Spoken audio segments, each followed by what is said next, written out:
বিহারের বিধানসভা নির্বাচনের ফলাফল ঘোষণার প্রক্রিয়া চলছে। তো এখন এ বিষয়ে চূড়ান্ত কোনো মন্তব্য বিশ্লেষণ করার কোনো সময় এখনো আসেনি। প্রবণতা হয়তো স্পষ্ট, কিন্তু আমাদের সর্বোচ্চ নেতৃত্ব খতিয়ে দেখছেন।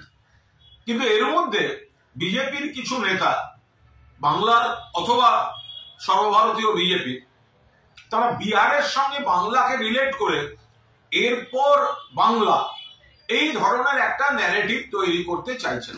খুব স্পষ্টভাবে বলে রাখি, বিহারের ফল যাই হোক, দয়া করে কোনো কষ্টকল্পিত তুলনা বাংলার সঙ্গে করতে আসবেন না। বিহারের ফলাফলের বিন্দুমাত্র প্রভাব বাংলায় পড়বে না। আপনারা এসআইআর বা এই ধরনের যা ইচ্ছা চক্রান্ত করতে পারেন, বিহারের রেজাল্ট যাই হোক তার প্রভাব বাংলায় পড়বে না এবং সম্পূর্ণ ফ্যাক্টরগুলি আলাদা। এখানে তৃণমূল মানুষের বন্ধু এবং সামাজিক আর্থসামাজিক কাঠামোয় মানুষের আর্থিকভাবে সামাজিকভাবে তৃণমূল বন্ধু এবং বিজেপি বঞ্চনা উপেক্ষা অপমান অস্তিত্বের সংকট তৈরি করে দেওয়ার জন্য বিজেপি এখানে শত্রু। ফলে 250 আসন নিয়ে প্লাস মাইনাস চতুর্থবারের জন্য বাংলায় মুখ্যমন্ত্রী হতে চলেছেন মমতা বন্দ্যোপাধ্যায়। বিজেপি যে নেতারা বিহার দেখিয়ে বাংলা টেনে সকাল থেকে মন্তব্য করছেন, তারা অকারণ পরিশ্রম করছেন। বিহারের সঙ্গে বাংলার ফ্যাক্টরগুলির মিল নেই এবং বিহারের নির্বাচনের কোনো প্রভাব বাংলায় পড়বে না। বাংলায় তৃণমূলের পাশে মানুষ ছিলেন, আছেন, থাকবেন এবং বিজেপি এখানে প্রত্যাখ্যাতই থাকবে। এই হাল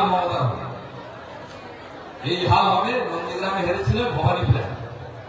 ঠিক একই জিনিস রাঘবপুরে যেটা দেখছেন, এটা আশা করি সত্যি হবে। ঠিক এই হাল ভবানীপুরে।